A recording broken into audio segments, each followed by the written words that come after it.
The microsystem is the most influential level of the ecological system. In this system, face-to-face interactions occur. People who have direct contact with you are included in your microsystem. This includes people like your family, friends, classmates, teachers, and neighbors. The microsystem has a major impact on the achievement gap. Since the microsystem is the most influential on the child's development, it is important for the child to have positive relationships with the people they come in contact with on a daily basis.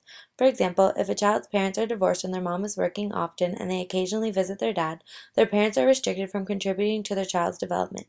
These circumstances are limiting the child to experience enrichment activities.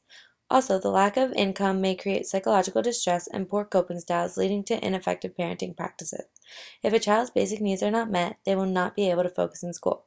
Because of this, many children attend school each day with stressors such as not knowing when their next meal will be, if their parents will be there when they get home, or even if they have a place to live. The mesosystem is the next ecological system. This system revolves around the relationships between the microsystem and the child.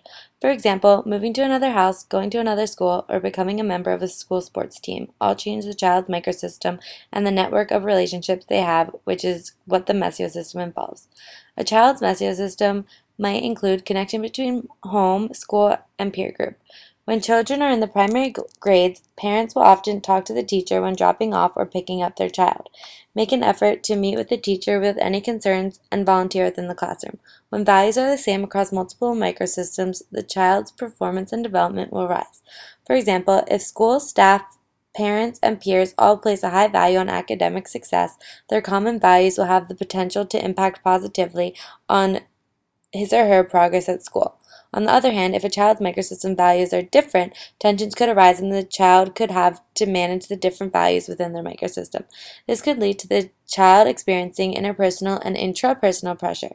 Parents with low levels of education, for example, may be less involved at school because they feel confident about communicating with school staff owing to a lack of knowledge of the school system, a lack of familiarity with educational jargon, or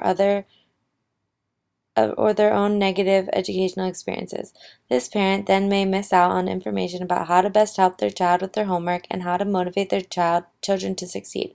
When a parent does not care about their children's education and has low expectations for their outcomes at school, the child is less likely to succeed. This is where the exosystem is the next level in the ecological system. This system does not involve the child directly, but it has an effect on the child both directly and indirectly. Some examples of this would be the parent's work, the parent's friends, a teacher's home life, and school and government policies. In a situation where a parent gets a promotion at work and a child can receive new toys, academic resources, and clothes, the child's development will positively be affected. On the other hand, if a parent lost their job and the child lost the security of their home and no longer had food to eat, their needs would not be met and would be impoverished their quality of life. If a child has not had their basic needs met, they are not going to be able to focus on academics and achieve success in school. The macrosystem is made up of the individual's cultures and values, which is influenced by all the other levels of the ecological system. The socioeconomic status of a child or their family, the child's ethnicity or race, and living in a third world country all contribute to the culture of an individual. Bronfenbrenner created this theory because they are all connected and the culture that one lives in affects each level of the theory. The cultural beliefs can influence a child's academic outcome. If a child's parents do not value education, their child will not value education either. Therefore, an achievement gap would exist because the student is not encouraged to make education and learning a priority. Also, the parents will be less willing to help the student with their homework and will not be involved in the chronosystem represents the time dimensions in the theory, emphasizing the fact that both the child and his or her four levels of ecology from various microsystems through the macrosystem are subject to change over time.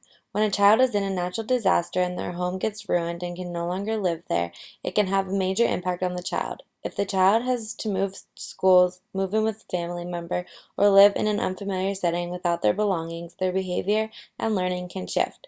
The child is being faced with challenges that keep them from being